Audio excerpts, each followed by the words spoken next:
అందరికీ నమస్కారం అండి. నేను మణికుమార్ని, కుంభకోణం కాపురం ప్రాసెస్ విజయవాడ నుంచి. వినాయక చవితికే కాదు, నిత్య పూజకి గణపతి విగ్రహాలు అన్నమాట కాపర్లో వచ్చినాయి. సో స్పెషల్ కలెక్షన్స్ అంటే గణపతి వినాయక చవితి ముందు వచ్చినాయి కాబట్టి, సో వినాయక చవితికి అనుసంధానంగా అలాగే మన నిత్య పూజకి కావాల్సిన అన్నీ కూడా అంగుష్టం సైజులో వచ్చినాయి అనమాట. మీకు అన్నీ చూపిస్తాను ఒక్కొక్కటి. సో ఫస్ట్ మీరు చూస్తున్నారు కదా, కమల గణపతి అనమాట.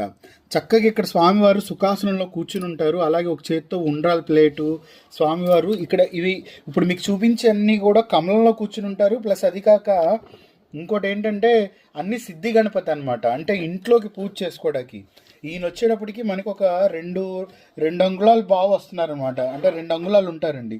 తర్వాత మోడల్ వచ్చేప్పటికి మీకు పీఠం వచ్చి ఆ పీఠం మీద లోటస్ పెటల్స్ వచ్చి దాని మీద కూర్చుని ఉంటారు స్వామివారు. అయితే ఇక్కడ ఒక కుడుం పట్టుకుని ఉంటారనమాట. ఇక్కడ కూడా మనకి సేమ్ సిద్ధి గణపతి అనమాట. అయితే ఇక్కడ మీరు చూడాల్సింది ప్రతిదీ కూడా డీటెయిలింగ్ చాలా చాలా బాగుంటాయి. డీటెయిలింగ్ ఇది వచ్చేటప్పటికి అంగుళం బాగా వస్తుంది. తర్వాత వచ్చేటప్పటికి అంగుళం సేమ్ మోడలే కానీ పెటల్స్ పెద్దగా వస్తున్నాయి. స్వామివారి ఆకృతి కొంచెం చిన్న సైజ్ వస్తుంది. తర్వాత వచ్చే మోడల్ వచ్చేటప్పటికి లోటస్లో ఉన్న గణపతి అనమాట. ఇది కూడా చాలా బాగుంటుంది. చిన్న సైజు అంటే చిన్న పూజ గది కానీ లేదంటే క్యాష్ కౌంటర్లో పెట్టుకోవడానికి కానీ అన్నిటికీ అనువైన విగ్రహం. తర్వాత ఇందులోనే మీకు స్పెషల్గా అంటే లక్ష్మీ గణపతులు వచ్చారు. ఇద్దరు కూడా ఒకే ప్యాటర్న్లో ఉంటారు. చక్కగా లక్ష్మీ గణపతులు. వాళ్ళకి మళ్ళీ ప్రత్యేకంగా సెట్గా చిన్న గజాలు చూస్తే మీకు చాలా చాలా బాగుంటుంది. ఇక్కడ గజాలు చూసారా ఎంత అందంగా ఉన్నాయో. సో లక్ష్మీ గణపతులకి అటు ఇటు ఏనుగులు అనమాట. ఇదొక మోడల్.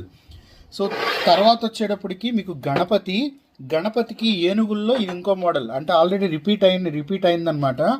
ఏనుగుళ్ళు 2 వచ్చేప్పుడు కమలాలు పట్టుకుని ఉంటాయి. సో వీటితో పాటు స్పెషల్గా చూపిస్తున్న కలెక్షన్ వచ్చేప్పటికి కలశం అనమాట. ఇక్కడ స్వస్తిక్ వస్తుంది, పైన కొబ్బరికాయ, అలాగే మామిడాకులు, చుట్టూరుతో కూడా ఓము స్వస్తిక్ అలా వస్తుంది.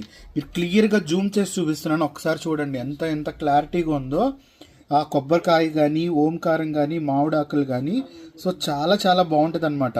ఇలా గణపతి ముందు కానీ లక్ష్మీదేవి ముందు కానీ నారాయణ ముందు కానీ ఎవరి ముందైనా ఇలా కలసం పెట్టుకోవచ్చు. లేదంటే కలసం ఒకటే పెట్టుకుని మనం పూజ చేసుకోవచ్చు. ఇంకోటి ఇది చిన్న సైజు కదా, రాగి రాకోరుతుంది అంటారు. రాగికి ఎక్కువ శక్తి ఉంటుంది కాబట్టి రాగిలో స్పెషల్గా వచ్చిన కలసం. సో చాలా చాలా మీడియం సైజ్ అనమాట.